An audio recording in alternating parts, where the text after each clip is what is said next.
Olá, boa noite. Começando mais uma edição do Jornal da Difusora. Vamos aos destaques de hoje. Incêndio atinge depósito de construtora e destrói dezenas de canos de PVC armazenados no local. Polícia Federal apreende 700 quilos de maconha e deflagra a maior operação em 13 anos no Maranhão. Após pico de enterros, média de sepultamentos diários cai pela metade em cemitérios de São Luís.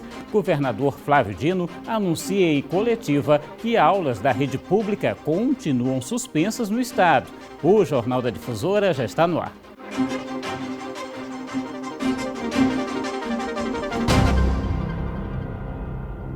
Olha, um incêndio atingiu um depósito de uma construtora no bairro Divinéia, aqui em São Luís. As chamas destruíram canos de PVC usados em uma obra na região. Moradores da área também registraram prejuízos. O fogo iniciou por volta de meio-dia. A fumaça preta era vista de longe. Vídeos gravados pelos moradores mostram a dimensão do incêndio, que começou por esses canos usados em uma obra de drenagem da prefeitura no bairro. O material que é usado na drenagem de uma obra, de drenagem, material plástico, PVC, polímeros, E aí ele em combustão libera grande quantidade de gases, monóxido de carbono. E aí, mas com a rapidez das viaturas, com o auxílio de maquinário da empresa que já estava aqui, foi rápido, em questão de 10 minutos, a fumaça já não era mais vista na cidade e rapidamente o fogo foi debelado. Seu Raimundo mora ao lado do galpão e conta que ficou desesperado quando viu as chamas e logo saiu correndo para a rua com as filhas. Para cá, com minhas filhas, para cá, tudinho, aí... Assustado sem saber o que estava acontecendo. Fumaceira preta, uns canos que estou botando agora na rua. Quem mora aqui perto do galpão, além do susto, alguns tiveram prejuízos. Os moradores daquela casa vão precisar de uma caixa d'água nova. A casa é de Dona Benedita, que saiu de casa correndo depois que ouviu os gritos dos vizinhos, informando que a caixa d'água dela estava pegando fogo. Quando eu saio, os vizinhos aqui, tudinho aqui na rua, a gente viu só a fumaça e o fogo. O fogo estava por cima, era fogo e muita fumaça e da fumaça preta. A polícia esteve no local e segue investigando para saber a causa do incêndio. Dá para imaginar mesmo, o susto dessas pessoas. A fumaça pode ser vista em várias regiões. O Corpo de Bombeiros informou à produção do Jornal da Difusora que o incêndio já está controlado e não houve vítimas, apenas danos materiais. Já a Secretaria Municipal de Obras e Serviços Públicos esclarece que a construtora assegurou que, mesmo com o ocorrido, tem material em estoque no almoxarifado central para garantir que não haja interrupção ou atraso na obra e que está mantido o cronograma de execução dos serviços. Olha só, você vai ver agora que uma operação da Polícia Federal destruiu plantações de maconha na divisa do Maranhão com o Pará. Também foi apreendida parte da droga pronta para o consumo. A ação é a maior do tipo em mais de uma década. Foram localizadas e inutilizadas 97 plantações em uma área de 145 mil metros quadrados. Aproximadamente 350 mil pés de maconha, 60 mil mudas e apreensão de mais de 700 quilos de droga pronta para o consumo. Esta ação foi realizada pelo Centro Tático Aéreo da Secretaria de Segurança Pública do Estado do Maranhão e contou com o apoio do Corpo de Bombeiros Militar, totalizando aproximadamente 70 policiais de diversas áreas de segurança pública. A operação se concentrou nos limites da divisa entre os estados do Maranhão e do Pará. A gente atuou inicialmente em Buriticupu e Alto Alegre do Pindaré. Posteriormente, a gente foi até a cidade de Maracassumé e a Polícia Federal atuou em Centro Novo do Maranhão e posteriormente em Centro do Guilherme. Finalizamos e retornamos a São Luís. A Operação Moçambique 3 tornou-se a maior operação de erradicação de maconha do estado do Maranhão dos últimos 13 anos. Obviamente que é possível não a prisão. Ela é um pouco difícil, porque a partir do momento que tem um helicóptero nos locais, a prisão se torna um pouco mais difícil. Mas nesse momento a gente conseguiu erradicar 97 plantios, cerca de 350 mil pés, 60 mil mudas aproximadamente, o que totaliza 150 toneladas de maconha erradicadas no Maranhão. Foi a maior operação dos últimos 13 anos do estado. Você que nos acompanha ao vivo pelo Facebook sabe que pode deixar o seu comentário e interagir com a gente. Dá até para dizer de onde está acompanhando a nossa programação. Fique à vontade. O Jornal da Difusora vai para um rápido intervalo. Daqui a pouco você vai ver que mais de 20 agências da Caixa abrem amanhã no Maranhão para o pagamento do auxílio emergencial. E após 4 meses, São Luís registra queda de sepultamentos em cemitérios públicos. A gente volta já. Já estamos de volta e a média de sepultamentos nos cemitérios públicos de São Luís vem apresentando uma queda nas últimas semanas. 4 meses atrás, o Jornal da Difusora mostrou que dezenas de covas estavam sendo abertas para atender à alta demanda. E hoje a situação está bem diferente. Veja na reportagem de Nice Ribeiro. A obra está praticamente finalizada. As urnas foram construídas às pressas bem no pico da pandemia da Covid-19. Na época, a demanda nos cemitérios havia praticamente dobrado e apenas as covas de reuso estavam disponíveis. Este cemitério aqui era o único com espaço disponível para a construção de novas covas e fica aqui na zona rural de São Luís. O trabalho foi feito. 313 urnas foram concluídas aqui nesse terreno que fica ao lado. O projeto prevê a construção de 513. Felizmente, desde então, as portas estão fechadas. Nenhuma urna foi utilizada. Na época em que a obra foi feita, a média de mortes mensal era de 1.514 óbitos, período mais crítico e que chegou a registrar até 56 mortes por dia. No último mês, esse número caiu para 293, de acordo com a Secretaria de Estado da Saúde. Elas se concentram em sua maior parte no interior do estado, assim como o número de casos. Mas é natural que isso aconteça. Se a gente pensar, a gente tem um pouco mais de 1 milhão de habitantes na Grande Ilha e o restante da população toda no interior do estado. Então, até por uma razão epidemiológica, natural que as mortes e os casos agora tenham, em sua grande maioria, o interior do estado. Nos cemitérios, o número de pessoas que podem prestar a sua última homenagem aumentou. Há bem pouco tempo, apenas 3, 4 familiares podiam acompanhar o sepultamento. Na época da pandemia, nós tivemos um fluxo grande de pessoas, né, de pessoas que vinham para sepultar, e chegou a 12 sepultamentos por dia. E agora? E agora nós estamos a 0, graças a Deus. O último que nós tivemos foi dia 18 de julho. Nos cemitérios públicos em São Luís, essa queda foi ainda mais drástica, já que no auge da pandemia, a quantidade de enterros era até 4 vezes maior. No auge da pandemia e no auge de óbitos mesmo, daquela questão mesmo que estava, isso aí subiu, mas subiu bastante. Foi para 30, 33 óbitos diários. Né, permaneceu num determinado período nesse número, né, que é bastante grande, né, avantajado, e de um mês para cá, mais ou menos, a coisa diminuiu, e diminuiu também substancialmente. A pandemia já vitimou mais de 3.000 pessoas no Maranhão. A queda nas mortes acontece na mesma proporção em que aumenta o número de recuperados da Covid.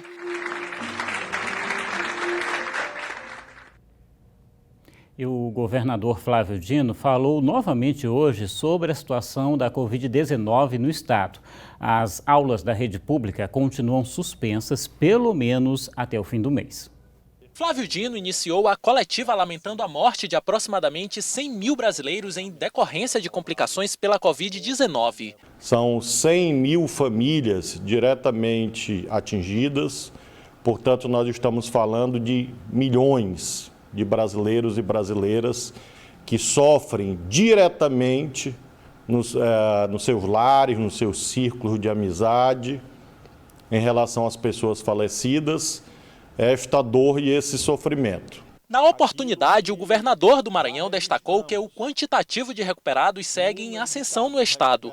Em contrapartida, o número de casos ativos, ou seja, de pessoas contaminadas pelo vírus, está em queda. Flávio Dino também abordou sobre a taxa de ocupação de leitos, que tanto os de UTI quanto os clínicos estão bem abaixo dos 50%.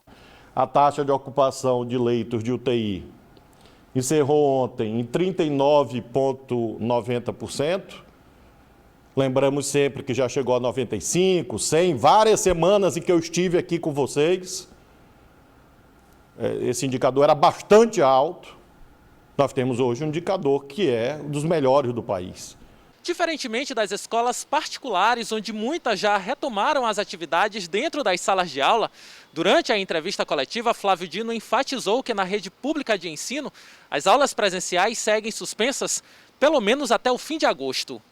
As senhoras e os senhores sabem que nós fizemos uma consulta às famílias do terceiro ano da rede estadual do Maranhão e a maioria dos pais, mães e estudantes se pronunciou no sentido de não retomar imediatamente as aulas presenciais. Nós vamos repetir esta consulta na última semana de agosto. No setor privado, esse procedimento também está sendo feito lá, também nas escolas municipais, dependendo da decisão dos prefeitos. Olha só, a Caixa Econômica Federal vai abrir amanhã 23 agências no Maranhão, de 8 da manhã ao meio-dia, para o atendimento aos beneficiários do auxílio emergencial e também do saque emergencial do FGTS. Você que nos acompanha ao vivo pelo Facebook sabe que pode deixar o seu comentário e interagir com a gente. Dá para dizer de onde está acompanhando a nossa programação. Fique à vontade. Daqui a pouco você vai ver que a Polícia Militar da região dos Cocais planeja esquema para a segurança das eleições deste ano.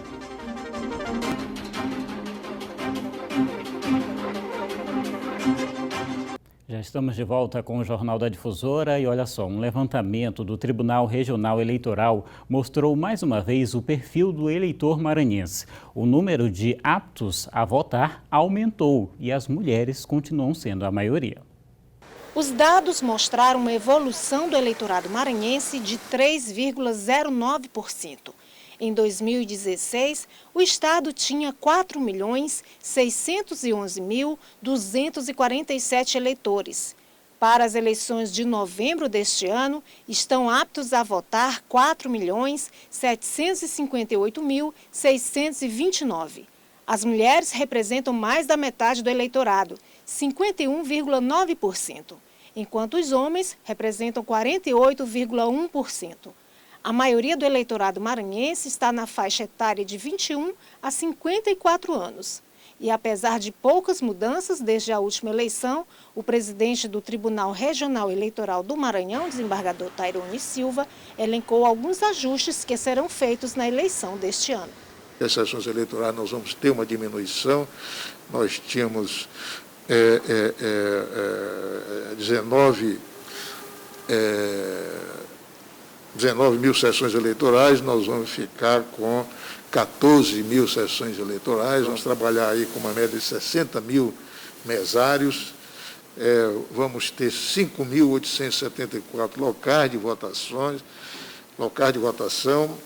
O levantamento mostrou ainda que mais de 93% dos eleitores maranhenses já possuem identificação biométrica, que só não vai ser usada neste pleito por conta da pandemia da Covid-19. Nós não vamos usar a biometria, é uma forma de agilizar mais o sistema de votação, diminuir as filas, diminuir a aglomeração, né, de pessoas e, portanto, não se vai usar a biometria exatamente para facilitar essa fluidez maior do eleitor na hora de votar. Mas é bom que se reitere que a votação continua eletrônica, nós não vamos voltar aos tempos antigos.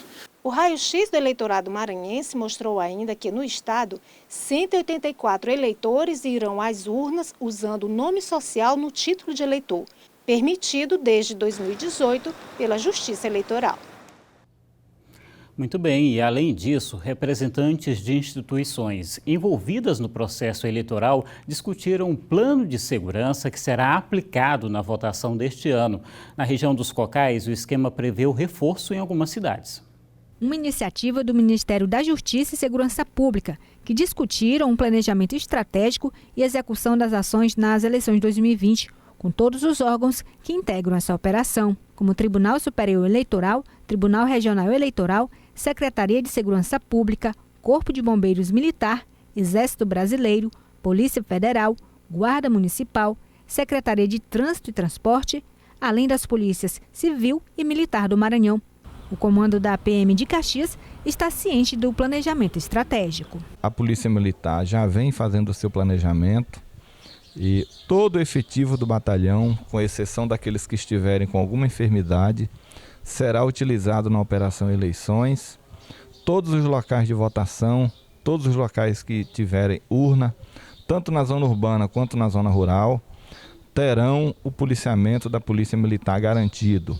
280 policiais do 2º Batalhão de Polícia Militar vão atuar durante a Operação Eleições 2020. 200 só aqui em Caxias. Os demais vão trabalhar nas outras cidades de abrangência do 2º BPM, em Aldeias Altas, Afonso Cunha, Coelho Neto, Duque Bacelar e São João do Soter. Os que vão agir em Caxias também vão trabalhar na zona rural da cidade. O plano em si, a quantidade de policiais que serão utilizados, os meios que serão utilizados, isso já está definido. Nós só estamos aguardando os dados de locais de votação, aqueles que porventura mudarem, aqueles que porventura forem mudar, para que a gente possa fazer o nosso mapa de distribuição do policiamento.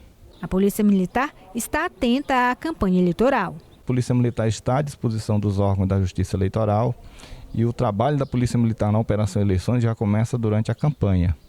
Então, qualquer ato que venha violar a legislação eleitoral, a Polícia Militar já vai estar atenta. E a comemoração do Dia dos Pais deste ano deve ser mesmo em família. A criatividade associada à tecnologia será a grande aliada dos filhos. O Dia dos Pais é uma data que representa alegria e é regada a festas e muito amor. Mas, devido à pandemia do novo coronavírus, as comemorações deste ano serão diferenciadas. Todos os anos, os pais costumam receber o carinho e dedicação dos filhos. Aos 68 anos, seu Antônio é pai de 4 filhos e tem um neto. É ciente dos riscos da Covid-19 e, mesmo sem festa, garante que terá comemoração em família. Se for só a família, tem, né? Só a família, não tem dos outros vizinhos porque ninguém pode abraçar ninguém, né? Não tem jeito. A pandemia mudou tudo em todo o mundo. E por causa da Covid-19, o Dia dos Pais para o vigia José Medeiros não será o mesmo. Perdeu o patriarca da família, seu Acrísio Correia, no último dia 3 de setembro, um mês e um dia antes de seu aniversário. Se estivesse vivo, teria completado 69 anos no dia 4 de agosto. Cada 12 de agosto se comemora-se o Dia dos Pais. E como a gente acabamos de perder o nosso ente querido, então ficou esse vazio nesse dia. Essa professora também perdeu o pai há poucos dias. Não vai poder dar presentes nem um abraço, mas na escola onde trabalha, junto a outros colegas, está organizando uma comemoração remota para os pais dos alunos. A gente já combinou para fazer essa festa no sábado, né, onde os professores vão manter a distância, ficar à frente à escola, com as frases, com a homenagem ao Dia dos Pais, para que não passe em branco. Pai é para sempre e não pode ser esquecido. Mesmo em tempos de pandemia, é possível fazer com que eles se sintam privilegiados e amados. É verdade. As reportagens dessa edição você sabe que pode rever no portal MA10. Vá lá também nas nossas redes sociais da TV Difusora e interaja com a gente. O Jornal da Difusora fica por aqui com imagens da Igreja da Sé, no Centro Histórico aqui de São Luís. Uma boa noite para você e amanhã você fica na companhia de Geisel Nascimento.